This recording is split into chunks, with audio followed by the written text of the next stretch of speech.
बिस्मिल्लाहिर्रहमानिर्रहीम। अस्सलाम वालेकुम स्टूडेंट्स। आज की हमारी फर्स्ट क्लास ऑनलाइन क्लास है मैक्रो इकोनॉमिक्स की। ठीक है। और आज की क्लास में हम चैप्टर नंबर 1 जो है वो डिस्कस करेंगे। और चैप्टर नंबर 1 जो है वो इंट्रोडक्शन टू मैक्रो इकोनॉमिक्स। तो जो बुक है वो बुक का जो टाइटल है वो है मैक्रो इकोनॉमिक्स। और जो राइटर है उसका वो है एबिल एंड बर्नानके। ठीक है। तो ये जो बुक है वो मैं गूगल क्लासरूम के ऊपर अपलोड कर दूंगा। और वैसे आप इसको ऑनलाइन भी जो है वो उसको डाउनलोड कर सकते हैं। ठीक है। तो गूगल क्लासरूम का जो लिंक है वो मैंने आपके व्हाट्सएप ग्रुप के ऊपर शेयर कर दिया था। जो भी क्यूरीज होंगी रिगार्डिंग लेक्चर तो वो आप व्हाट्सएप ग्रुप के ऊपर क्यूरीज पूछ सकते हैं। अ, तो मैं आपके उस क्यूरीज को रिस्पॉन्ड कर दूंगा। ठीक है। तो हम अपने आज के लेक्चर को स्टार्ट करते हैं।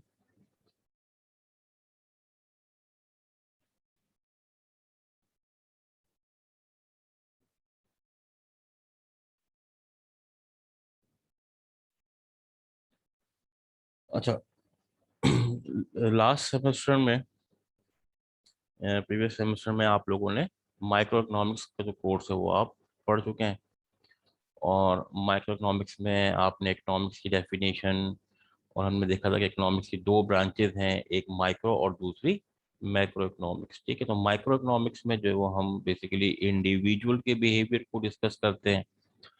और उसमें हम देखते हैं कि जो है वो इंडिविजुअल का बिहेवियर क्या है, वो जो चॉइसेस है वो कैसे ले रहा है, कंज्यूमर इक्विलिब्रियम क्या है, इंडिविजुअल फर्म का बिहेवियर क्या है। मैक्रो इकोनॉमिक्स में जो है वो बेसिकली हम डिस्कस करते हैं aggregate behaviour of the society, या इसको आप कह सकते हैं aggregate performance of the economy, यानी कि इकोनॉमी का स्ट्रक्चर क्या है, उस इकोनॉमी की जो है वो परफॉर्मेंस क्या है। ठीक है ना। और पॉलिसीज को डिस्कस करते हैं जो कि गवर्नमेंट यूज करती है इकोनॉमी की परफॉर्मेंस को इम्प्रूव करने के लिए। अच्छा, इसमें हम एक वर्ड बार बार जो है वो यूज कर रहे हैं और वो वर्ड है हम इकोनॉमी का। तो इकोनॉमी जो है बेसिकली वो एक एरिया है, जिस एरिया में या बाउंड्री है, जिस बाउंड्री में तीन इकोनॉमिक एक्टिविटीज परफॉर्म हो रही हो: कंजम्पशन, प्रोडक्शन एंड एक्सचेंज। यानी कि कुछ लोग होंगे जो कि गुड्स एंड सर्विसेज को कंज्यूम कर रहे होंगे, यूज कर रहे होंगे, कुछ लोग उसको प्रोड्यूस कर रहे होंगे और उसको हम लोग आपस में एक्सचेंज कर रहे होंगे। यानी कि जब इनिशियली जो स्टेजेस थे उसमें बार्टर ट्रेड होता था तो हम गुड्स के बदले गुड्स एक्सचेंज करते थे। लेकिन अब जो हमारे पास करंट जो इकोनॉमिक सिस्टम है, जिसे हम फेयर इकोनॉमिक सिस्टम कहते हैं, उसमें हम करेंसी के बदले जो है वो गुड्स एंड सर्विसेज को एक्सचेंज करते हैं। ठीक है। तो इकॉनमी मैंने बता दिया आपको, एक एरिया है, वो कोई बाउंड्री होगी। तो अगर वो बाउंड्री जो है वो शहर की है तो उसको हम सिटी गवर्नमेंट कहेंगे। जैसे कराची, कराची जो है वो शहर है तो उसकी कराची की बाउंड्री है, उस बाउंड्री के अंदर ये तीनों एक्टिविटीज हो रही हैं, तो ये जो इकॉनमी होगी वो सिटी इकॉनमी। तो जैसे सिंध है तो सिंध की भी एक बाउंड्री है, उस बाउंड्री के अंदर भी तीनों एक्टिविटीज हो रही हैं, तो वो आपके पास प्रोविंशियल इकोनॉमी। फिर कंट्री है तो वो नेशनल इकोनॉमी है। फिर अगर पूरी दुनिया की बात करेंगे तो वो आपके पास इंटरनेशनल इकोनॉमी कहलाती है। ठीक है ना। तो उसमें उसकी किसी भी इकोनॉमी को, जैसे अगर मैं नेशनल इकोनॉमी को डिस्कस कर रहा हूँ, जैसे पाकिस्तान की इकोनॉमी को, तो वो नेशनल इकोनॉमी, तो उसकी परफॉर्मेंस क्या है, इसका स्ट्रक्चर क्या है, गवर्नमेंट की क्या पॉलिसीज हैं जो कि वो यूज कर रही है इकोनॉमिक परफॉर्मेंस को इंक्रीज करने के लिए, कर सकती है, इन तमाम की स्टडी को हम मैक्रो इकोनॉमिक्स कहते हैं। तो ये डेफिनेशन यहाँ पे स्लाइड्स में आपके पास लिखी हुई भी है। Macro economics is the study of the structure and performance of national economies and of the policies that government use to try to affect economic performance। ठीक है। तो ये हमने जो है वो मैक्रो इकोनॉमिक्स की डेफिनेशन को हमने जो है वो डिस्कस किया। कोई भी क्यूरी हो रिगार्डिंग डेफिनेशन तो आप क्लास के 1 घंटे के यानी कि जैसे जो क्लास के टाइमिंग है उस क्लास के टाइमिंग पे ही आपके पास ये लेक्चर आपके पास गूगल क्लासरूम पे अपलोड हो जाएगा। और उसके बाद आप विद इन एन आवर जो वो आप जो भी क्यूरीज है वो पूछ लें। ये ना हो कि आप रातों को मैसेज कर रहे हैं कि सर ये क्या है। तो कोशिश ये करो कि क्लास खत्म होने के 1 घंटे के अंदर अंदर जो भी क्यूरीज है वो आप पूछ लिया करें, ठीक है, मैं उसको रिस्पॉन्ड कर दिया करूँ। अच्छा, जो इश्यूज हम एड्रेस करते हैं, जो मैक्रो मैक्रो इकोनॉमिक्स जो होते हैं, जिन इश्यूज को डिस्कस कर रहे हैं, यानी कि हम जिन इश्यूज को डिस्कस करेंगे थ्रू आउट द कोर्स, वो इश्यूज जो है हमारे पास, पहला जो इशू वो ये है कि हम वो फैक्टर्स डिस्कस करेंगे जो कि किसी भी कंट्री की लॉन्ग रन इकोनॉमिक ग्रोथ को डिटरमिन करते हैं, ठीक है। अच्छा, इकोनॉमिक ग्रोथ बेसिकली क्या है? अ, किसी भी इकोनॉमी की परफॉर्मेंस को मेजर करने के लिए एक इंडिकेटर यूज होता है जो कहलाता है ग्रॉस डोमेस्टिक प्रोडक्ट। इसको हम डिटेल में चैप्टर नंबर 2 जो है हमारा नेशनल इनकम अकाउंट, वहाँ पे एक्सप्लेन करेंगे, लेकिन बहरहाल एक ओवरव्यू आ रहा है चैप्टर का, तो मैं यहाँ पर भी आपको इनिशियली इसको एक्सप्लेन कर देता हूँ कि इकोनॉमिक ग्रोथ को एक्सप्लेन करने के लिए आपको ग्रॉस डोमेस्टिक प्रोडक्ट का पता होना जरूरी है। तो किसी भी कंट्री की परफॉर्मेंस को मेजर करने के लिए एक इंडिकेटर जो है वो यूज किया जाता है जिसको हम ग्रॉस डोमेस्टिक प्रोडक्ट कहते हैं। वो हमें किसी भी इकोनॉमी की परफॉर्मेंस के बारे में बता रहा होता है। ग्रॉस डोमेस्टिक प्रोडक्ट ये होता है कि किसी भी इकोनॉमी में पूरे साल में न्यूली गुड्स एंड सर्विसेज जो प्रोड्यूस हुई होती हैं उनकी फाइनल वैल्यू होती है, ठीक है ना। तो उसको हम ग्रॉस डोमेस्टिक प्रोडक्ट कहते हैं, कितना आउटपुट प्रोड्यूस हुआ है इकोनॉमी में करंट ईयर में। तो अगर लेट सपोज मैं कहूँ कि पहले साल जो आउटपुट है वो 10 बिलियन का आउटपुट प्रोड्यूस हुआ है, और अगले साल जो आउटपुट प्रोड्यूस हुआ है वो 12 बिलियन का हुआ है। जो इकोनॉमिक ग्रोथ क्या है? Rate of change in gross domestic product. तो 12 - 10 डिवाइडेड बाय 10 × 100, तो हमारे पास यहाँ पे 2% जो है वो इकोनॉमिक ग्रोथ आ जाएगी। तो इकोनॉमिक ग्रोथ बेसिकली क्या है कि आपकी जो इकोनॉमी का जो आउटपुट है वो किस रेट पे बढ़ रहा है, यानी कि जो आपका जीडीपी है वो किस रेट पे बढ़ रहा है, इसको हम इकोनॉमिक ग्रोथ कहते हैं। लॉन्ग रन इकोनॉमिक ग्रोथ का मतलब क्या है कि हो सकता है कि 2 साल तो बड़ा फिर डिक्लाइन हो गया, तो सब लोग क्या है कि इकोनॉमी में लॉन्ग रन ग्रोथ नहीं हुई। यानी कि कोई इकोनॉमी हो कि 2 साल जीडीपी बढ़े, अगले 2 साल के बाद डिक्लाइन हो जाए, फिर बढ़े फिर डिक्लाइन हो जाए, तो ये शॉर्ट रन ग्रोथ तो हो रही है, लेकिन इसके जो है वो हमें आपकी कंट्री की परफॉर्मेंस इंप्रूव नहीं होगी। तो जो एक मैक्रो इकोनॉमिक्स का जो फोकस होता है वो ये होता है कि थ्रू आउट द डिकेड 10 साल 20 साल तक ग्रोथ होती रहे, डिक्लाइन ना, उसको हम कहते हैं लॉन्ग रन इकोनॉमिक ग्रोथ। तो वो कौन से फैक्टर्स हैं जिनको हम कंट्रोल करें जिससे इकोनॉमी में लॉन्ग रन ग्रोथ हो, ये हम इस कोर्स के अंदर डिस्कस करेंगे। फिर कह रहा है व्हाट, सेकंड जो इश्यूज एड्रेस करते हैं वो है what causes a nation economic activity to fluctuate. Economic activity क्या है? आपकी इन्वेस्टमेंट है, सेविंग है, आपका इन्फ्लेशन रेट है, एम्प्लॉयमेंट है, फॉरेन डायरेक्ट इन्वेस्टमेंट है, ये तमाम ये सारी आपके पास इकोनॉमिक एक्टिविटी है। तो क्यों इकोनॉमिक एक्टिविटी फ्लक्चुएट हो जाती है? कि कभी अनएम्प्लॉयमेंट जो है वो ज़्यादा हो जाती है, कभी कम हो जाती है, कभी इन्फ्लेशन बहुत तेज़ी से बढ़ जाता है, कभी कम हो जाता है। तो ये कौन से फैक्टर्स हैं जिनकी वजह से ये इकोनॉमिक एक्टिविटी जो है वो फ्लक्चुएट हो रही होती है, ताकि अगर हम उसको कंट्रोल कर लेंगे तो इन्फ्लेशन ना हो, अनएम्प्लॉयमेंट ना बढ़े, ठीक है। तो वो हम उन फैक्टर्स को डिस्कस करेंगे। अनएम्प्लॉयमेंट क्यों क्रिएट होती है, क्या वजह है, ये भी एक इशू है, इसको भी जो है वो मैक्रो इकोनॉमिक्स एड्रेस करते हैं, ठीक है। उसके बाद प्राइसेस क्यों बढ़ जाती हैं, इन्फ्लेशन क्यों हो जाता है, इसके क्या कॉजेज हैं, ये हम डिस्कस करेंगे। और how does being a part of a global economic system affect Nations economy. देखिए, ग्लोबल इकोनॉमिक सिस्टम कैसे, वैसे को एक होती है क्लोज इकोनॉमी और एक होती है ओपन इकोनॉमी। क्लोज इकोनॉमी ये है कि हम खुद ही गुड्स एंड सर्विसेज प्रोड्यूस करेंगे, खुद ही कंज्यूम करेंगे, ना किसी दूसरी कंट्री को देंगे ना किसी दूसरे कंट्री से लेंगे। लेकिन जब जो ग्लोबल इकोनॉमिक सिस्टम है उसमें तमाम कंट्रीज इंटरलिंक है। तो जो चीज़ आप एफिशिएंटली प्रोड्यूस करते हैं वो आप प्रोड्यूस करते हैं, जो आप इनएफिशिएंटली प्रोड्यूस कर रहे होते हैं वो आप प्रोड्यूस नहीं करते, तो वो आप इंपोर्ट कर लेते हैं, और जो आप गुड्स अच्छी प्रोड्यूस कर रहे होते हैं उसको आप एक्सपोर्ट कर देते हैं। तो अगर आप इस ग्लोबल इकोनॉमिक सिस्टम का पार्ट होंगे तो आपकी इकोनॉमिक परफॉर्मेंस इन बेहतर होगी, ठीक है। तो इसी चीज़ को हम डिस्कस करेंगे कि क्या ग्लोबल इकोनॉमिक सिस्टम का पार्ट बनने से हमारी इकोनॉमी की परफॉर्मेंस इम्प्रूव होगी या नहीं होगी।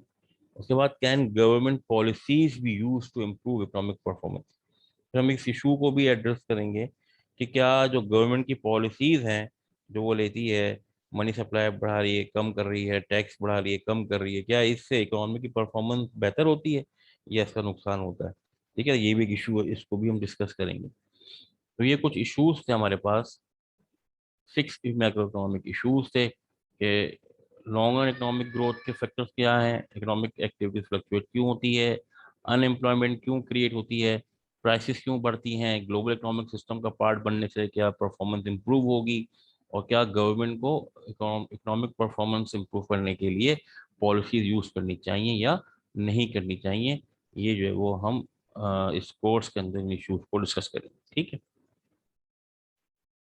अच्छा, अब बता रहा है कि लॉन्ग रन इकोनॉमिक में आपको ये एक्सप्लेन कर दिया था कि ग्रॉस डोमेस्टिक प्रोडक्ट अगर आपके पास कंजिक्यूटिव ईयर तक बढ़ती रहे, ठीक है ना, एक डिकेड, 2 डिकेड तक, तो वो लॉन्ग रन इकोनॉमिक ग्रोथ कहलाती है।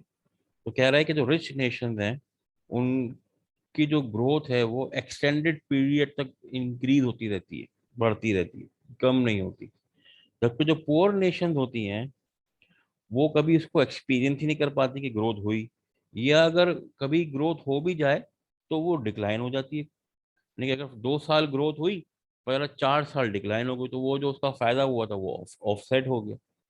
तो कह रहा है कि जो rich nation have experience extended periods of rapid economic growth, तो बहुत तेजी के साथ इकोनॉमिक ग्रोथ होती है और बहुत लॉन्ग टाइम पीरियड के लिए, जो डेवलप कंट्रीज हैं जैसे यूके है, यूएसए है, ठीक है ना। और कह रहा है कि जो पोर नेशन है जैसे पाकिस्तान है, तो यहाँ पर जो है वो ग्रोथ होती है, कभी 2 साल ग्रोथ हुई फिर अगले 4 साल जो है वो डिक्लाइन हो गई। तो poor nation either have never experience them और economic growth was offset by economic decline. ठीक है ना। तो क्यों ऐसा होता है? अच्छा, उसके लिए हमें पता होना चाहिए कि एक लॉन्ग इकोनॉमिक ग्रोथ कब होगी, जब आपका आउटपुट इंक्रीज होगा। ठीक है ना। तो टोटल आउटपुट क्यों बढ़ता है? Total output is increasing because of the increasing population, that is the number of available workers. तो जितना रिसोर्सेज आप ज्यादा यूज करेंगे उतना ज्यादा आपकी इकोनॉमी का आउटपुट इंक्रीज होगा और आपकी कंट्रीज में लॉन्ग रन इकोनॉमिक ग्रोथ हो सकेगी। अच्छा, पॉपुलेशन बढ़ रही है लेकिन वो अनस्किल्ड है और वो आउटपुट कम प्रोड्यूस कर रही है, यानी कि उसकी जो प्रोडक्टिविटी है वो कम है। तो एक कॉन्सेप्ट हम अब आगे पढ़ने जा रहे हैं जो क्या कहलाता है, प्रोडक्टिविटी। प्रोडक्टिविटी क्या है कि जो एक लेबर आप यूज कर रहे हैं वो कितना आउटपुट प्रोड्यूस कर रहा है। जैसे कि फर्स्ट करो, एक फर्म है, उसने एक लेबर हायर किया और उस एक लेबर ने 10 यूनिट प्रोड्यूस किए, तो आप कहेंगे कि जो पहला जो लेबर है उसकी प्रोडक्टिविटी 10 है। अच्छा, अब आपने दूसरा लेबर हायर किया, दूसरा लेबर हायर करने के बाद आपकी जो प्रोडक्टिविटी है वो हो गई 18। तो दो लेबर की जो टोटल प्रोडक्टिविटी है वो कितनी है? 18। अच्छा, अगर आपसे पूछूं मैं कि ऑन एवरेज एक की कितनी है, तो मैं उसको डिवाइड कर दूंगा 2 से, तो वो हो जाएगा 9। तो ऑन एवरेज एक लेबर की जो प्रोडक्टिविटी वो कितनी हो गई? 9। तो आपने क्या किया, टोटल आउटपुट को डिवाइड कर दिया नंबर ऑफ लेबर से। तो ये कहलाती है एवरेज लेबर प्रोडक्टिविटी। तो टोटल आउटपुट बढ़ने, अगर बढ़ेगा तो उसका मतलब है कि आपकी एवरेज लेबर प्रोडक्टिविटी बढ़नी चाहिए। तो increasing average labour productivity the amount of output.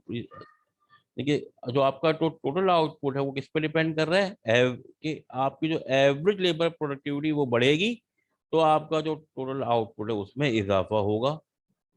जैसे पहले ने 10 यूनिट बनाए, अगले ने 9 बनाए, तो जो आपका आउटपुट है वो 10 से बढ़कर 18 हो गया। ठीक है ना। तो आपका जो एवरेज है वो कितना आ गया? 9। यानी कि 18 लेबर ऑन एवरेज जो है वो आपने कहा कि 9 लेबर, 9 यूनिट प्रोडक्टिविटी थी एक लेबर की। अच्छा, अब फर्स्ट करो कि पहला लेबर 10 यूनिट बनाता, दूसरा लेबर कोई यूनिट नहीं बनाता, तो जो आपकी जो पहले लेबर की जो एवरेज प्रोडक्टिविटी थी वो 10 थी, क्योंकि एक ही था। दूसरे ने कुछ नहीं बनाया, तो 2 की भी क्या रही 10, ऑन एवरेज 5 हो गई। तो पहले की जो है वो एवरेज प्रोडक्टिविटी 10 थी, दूसरे की 5 हुई, एवरेज प्रोडक्टिविटी क्या हो गई, डिक्लाइन हो गई, डिक्रीज। तो आपका टोटल आउटपुट कांस्टेंट रहा, उसमें कोई चेंज नहीं आया। ठीक है ना।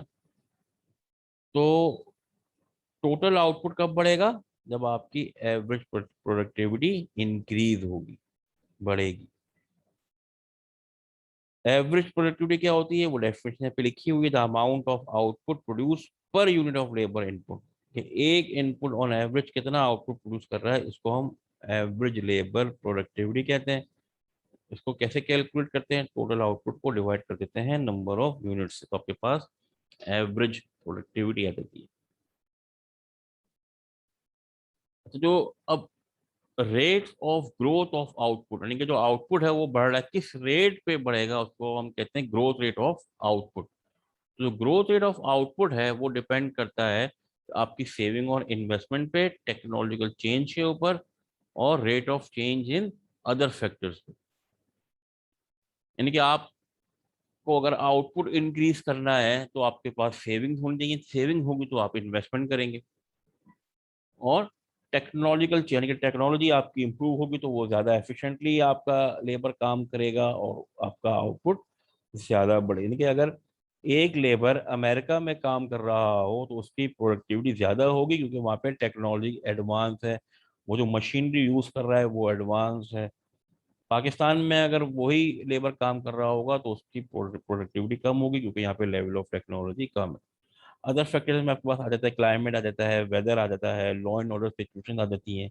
ये तमाम सिचुएशंस भी जो है वो आपके rate of growth of output को अफेक्ट करती है। तो किसी भी इकोनॉमी का जो आउटपुट है वो किस पे डिपेंड करता है, सेविंग इन्वेस्टमेंट पे, टेक्नोलॉजिकल चेंजेस के ऊपर, और अदर फैक्टर्स पे। तो जितना ज्यादा आप ये इंक्रीज, यानी कि अगर आपको किसी भी इकोनॉमी में आउटपुट इंक्रीज करना है, सबसे पहले तो क्या है कि आपने लेबर ज्यादा यूज करना है। लेकिन अब क्या है, लेबर आप यूज करते चले जाएं लेकिन आपका कैपिटल इंक्रीज नहीं हो रहा, तो एक वक्त तक तो वो बढ़ेगा, फिर डिक्लाइन हो जाएगा। ये हमने माइक्रो इकोनॉमिक्स के अंदर ये कॉन्सेप्ट डिस्कस किए थे, ठीक है ना।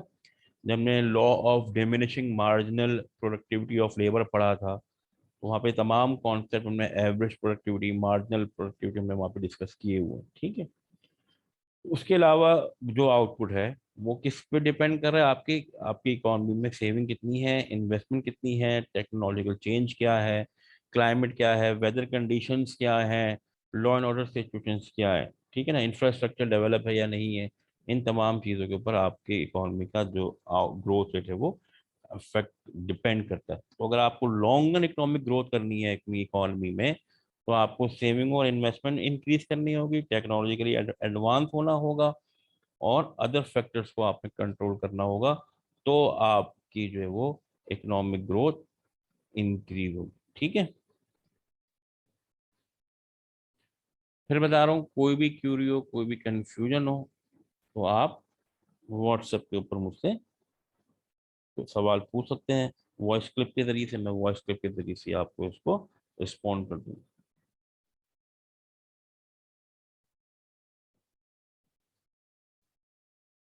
अच्छा, उसके बाद जो इम्पोर्टेंट कॉन्सेप्ट है हमारे पास मैक्रो इकोनॉमिक्स में, सबसे अभी तो हमने डिस्कस किया कि इकोनॉमिक ग्रोथ क्या होती है, लॉन्ग रन इकोनॉमिक ग्रोथ क्या होती है। अच्छा, एक इकोनॉमिक ग्रोथ को मैंने आपको बताया कि change in gross domestic product, ठीक है, जिसको अब आप सिंपली कह लो चेंज इन आउटपुट। एक साल में जो आउटपुट आपका चेंज आया है उसको हम इकोनॉमिक ग्रोथ, वो पॉजिटिव भी हो सकता है, वो नेगेटिव भी हो सकता है। अगर नेगेटिव तो आप क्या कहेंगे, इकोनॉमिक ग्रोथ डिक्लाइन हुई है। और अगर आप पॉजिटिव है तो आप कहेंगे इकोनॉमिक ग्रोथ इंक्रीज हुई है। तो हम यहाँ पे बेसिकली जो इकोनॉमिक की परफॉर्मेंस है वो किसी एक साल या 2 साल की इकोनॉमिक ग्रोथ बढ़ने से नहीं होती है, बल्कि वो थ्रू आउट द ईयर हो, लॉन्ग रन इकोनॉमिक ग्रोथ हो। तो लॉन्ग रन इकोनॉमिक ग्रोथ किन फैक्टर्स पे डिपेंड करती है, सेविंग, इन्वेस्टमेंट पे, टेक्नोलॉजी पे, और अदर फैक्टर्स पे। ये चीजें हमने डिस्कस की। अभी जो हमने पहला टॉपिक जो डिस्कस किया है उसमें हमने देखा कि जो इकोनॉमी की परफॉर्मेंस है, वो जो इकोनॉमी जो डेवलप होगी वो किस पे डिपेंड कर रही है, कि क्या वहाँ पे लॉन्ग रन इकोनॉमिक ग्रोथ हो रही है या नहीं हो रही। जो रिच कंट्रीज होती है वहाँ पे लॉन्ग रन इकोनॉमिक ग्रोथ नहीं होती है, इसलिए सॉरी, जो पुअर कंट्रीज होती है वहाँ पे लॉन्ग रन इकोनॉमिक ग्रोथ नहीं होती है, इसलिए वो पुअर कंट्रीज ही रहती है। और जो रिच कंट्रीज होती हैं वो इसलिए रिच हैं कि वहाँ पे लॉन्ग रन इकोनॉमिक ग्रोथ हो रही है, extended period for long time period के लिए वहाँ पे उनका जो जीडीपी वो बढ़ता है। अच्छा, फिर हमने देखा कि जो जीडीपी यानी कि जो आउटपुट है वो क्यों बढ़ता है, तो उसमें हमने देखा सबसे पहला जो की फैक्टर वो तो था number of labours.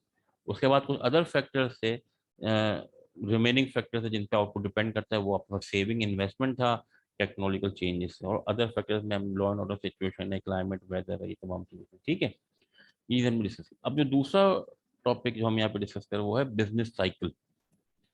Business cycle जो basically short run contraction and expansion of economic activity है। यानी कि देखो, होता क्या है कि जब आप कोई बिजनेस कर रहे होते हैं तो आप जीरो से स्टार्ट करते हैं।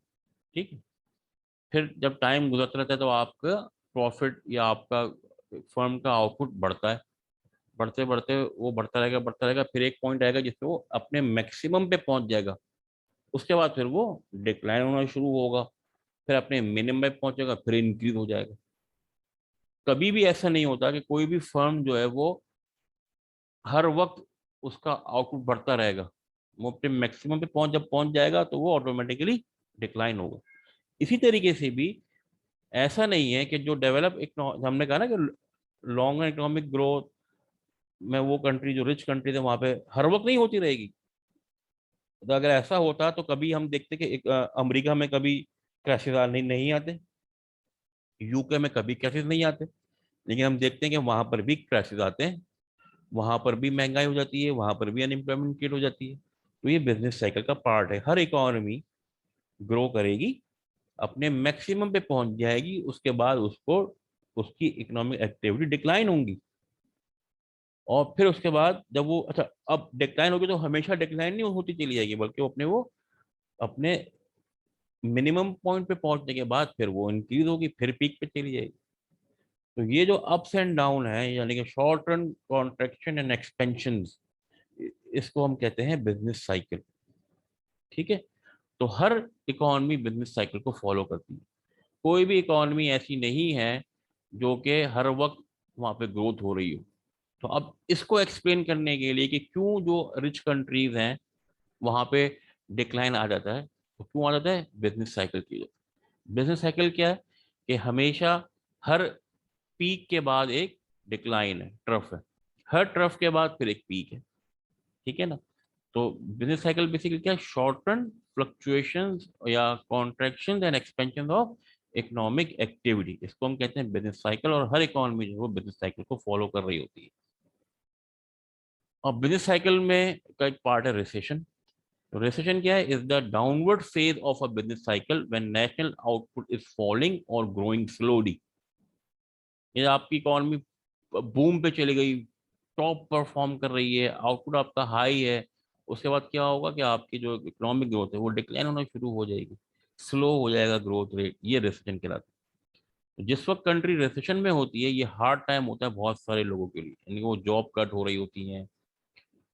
ठीक है ना, और ये मेजर पॉलिटिकल कंसर्न, क्योंकि जो पॉलिटिकल पार्टी जो वोट लेती है वो अपनी परफॉर्मेंस की बेस के ऊपर ले रही होती है। तो अगर रिसेशन आ जाए तो हर कोई उनके ऊपर क्रिटिसिज्म करेगा, और हो सकता है कि उनको वोट ना दिया जाए। तो इसलिए जो पॉलिटिकल पार्टीज जो होती हैं वो उसको, उनका एक मेन कंसर्न ये होता है कि इकोनॉमी रिसेशन में जल्दी से आ गई तो एक तो आए ना, वो पॉलिसीज बनाए कि जो रिसेशन ना आए, लेकिन अगर रिसेशन आ जाए तो वो जल्दी से खत्म हो जाए। ठीक है ना, तो रिसेशन समझ में, रिसेशन क्या है, downward phase of a business cycle. देखिए जिस वक्त बिजनेस साइकिल डिक्लाइन हो रही होती है, ऐसा कब हो रहा होता है, जब नेशनल आउटपुट आपका डिक्लाइन हो रहा हो या कम रेट पे बढ़ रहा हो। ठीक है, और उसके बाद हम देख लेते हैं कि अनएम्प्लॉयमेंट क्या है। Recession are usually accompanied by high unemployment, क्योंकि जब आउटपुट डिक्लाइन हो रहा होगा किसी भी इकोनॉमी में, तो लोगों की इनकम कम हो रही होगी। ठीक है ना, यानी कि आउटपुट कम प्रोड्यूस हो रहा है, तो फर्म कम लेबर हायर करेगी ना, उस वो लेबर को फायर कर देगी कि भाई आउटपुट पहले हम 10,000 कर रहे थे, अब हमारा आउटपुट 1,000 पे आ गया है। तो वो सबसे पहला काम क्या करेगी, वो लेबर को फायर कर देगी, अनएम्प्लॉयमेंट क्रिएट हो जाएगी। ठीक है ना, तो recession are usually accompanied by high unemployment. जैसे ही आपकी इकोनॉमी में आउटपुट डिक्लाइन होना शुरू होता है, आपके यहाँ अनएम्प्लॉयमेंट शुरू हो जाती है। अनएम्प्लॉयमेंट क्या है, the number of people who are available for work and are actively seeking it but can not find job. यानी कि एक इंडिविजुअल है, उसको काम ही नहीं करना है, ठीक है ना, उसके बाद जॉब भी नहीं है लेकिन उसने जॉब करनी ही नहीं है, तो वो अनएम्प्लॉयड नहीं कहलाएगा। अनएम्प्लॉयड वो पार्ट है आपके पॉपुलेशन का जो कि एक्टिवली जॉब ढूंढ रहा है लेकिन उसको जॉब नहीं मिल रही है। तो जो अनएम्प्लॉयमेंट रेट है उसको आप कैलकुलेट करते हैं number of unemployed divide by labour force multiply by 100। तो आपके पास परसेंटेज आ जाएगी, जितने लोग अनएम्प्लॉयड हैं उसको आप डिवाइड कर देंगे टोटल लेबर फोर्स से, मल्टीप्लाई कर देंगे उसको 100 से, तो ये आपके पास अनएम्प्लॉयमेंट रेट आ जाएगा। ठीक है। तो अभी तो बहरहाल हम आज की क्लास में सिर्फ और सिर्फ जो है वो ये टॉपिक्स कवर करेंगे। जब हमारे पास ये चैप्टर कंप्लीट हो जाएगा तो बुक के एंड में जो क्वेश्चंस हैं फिर वहाँ पे अनएम्प्लॉयमेंट रेट कैलकुलेट करना होगा, और उस पर फिर हम ये फॉर्मूला अपने आप जहन में रखिएगा, वहाँ पर जो है वो फिर हम ये फॉर्मूला उसको यूज करेंगे।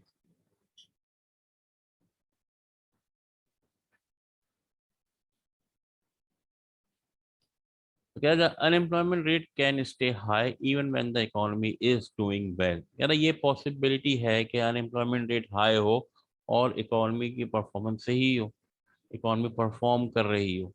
ठीक है ना, हो सकता है कि आपके पास पॉपुलेशन ज़्यादा हो, आपका आउटपुट तो बढ़ रहा है लेकिन पॉपुलेशन ज़्यादा होने की वजह से आपके आप सके सारे लोग जो एम्प्लॉयड ना हो, तो ऐसा पॉसिबल है।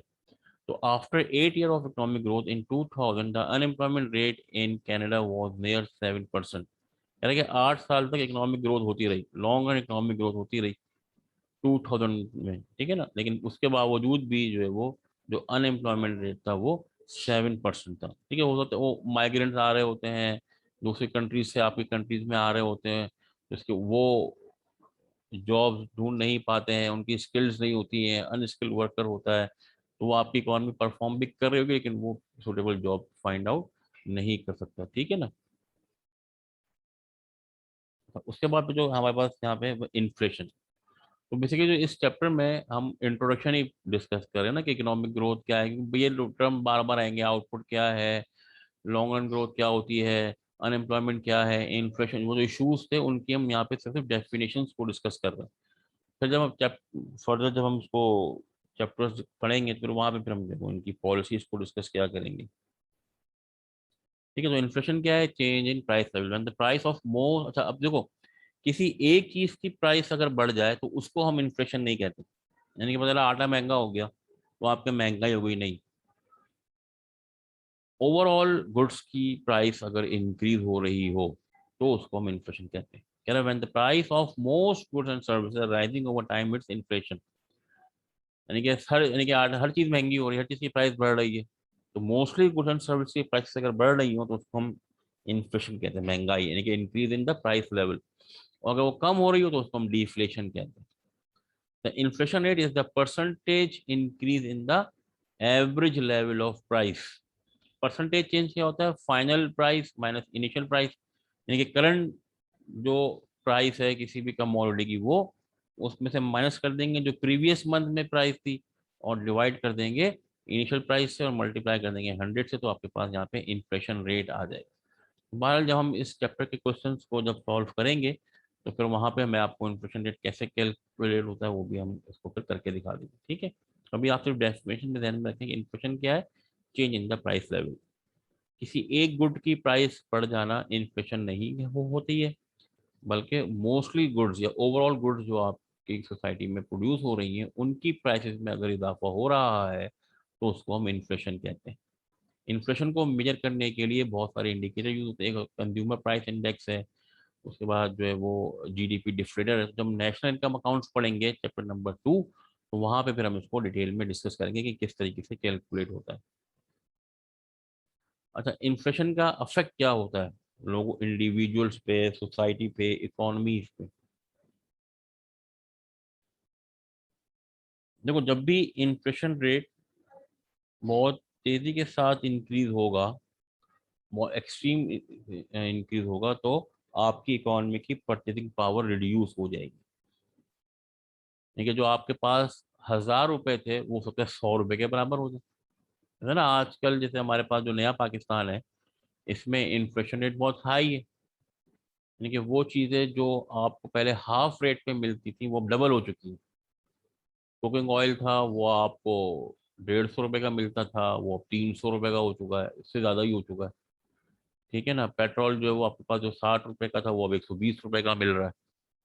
तो मोस्टली चीज़ों की जो प्राइसेस हैं आप अगर देखें तो वो डबल हो चुकी हैं। तो हो क्या रहा है कि अगर आपके पास तनख्वाह पहले 1 लाख थी वो 50,000 के बराबर आ गई, रियल वैल्यू उसकी। कहने को तो आपके पास 1 लाख है लेकिन उसकी जो असल वैल्यू क्या है 50,000 की। अब आधी चीज़ें आ रही हैं उसमें। और आपकी इकोनॉमी में फिर जो लोग हैं, यानी कि अगर फर्स्ट पहले हम कहें कि जो 1 लाख रुपए वाला अमीर था तो अब वो 1 लाख वाला भी गरीब कहलाएगा, क्योंकि वो आधी चीजें खरीद पा रहा है बेचारा, आधी चीजें खरीद ही नहीं पा रहा। तो इकोनॉमी जो है वो पोअरली परफॉर्म करती है, एग्रीगेट डिमांड कम हो जाती है, आउटपुट डिक्लाइन हो जाता है, इकोनॉमी रिसेशन में चली जाती है। तो ये कह रहा है कि when the inflation rate reaches an extremely high level, the economy tends to function poorly. The purchasing power of money erodes quickly, which forces people to spend their money as soon as they receive it. नहीं, अगर first को मेरे पास पैसे आए मैं रख लूंगा यार, अगले महीने खर्च करूंगा तो अगले महीने तो और डबल हो जाएगा, वो और आधी चीजें आएंगी।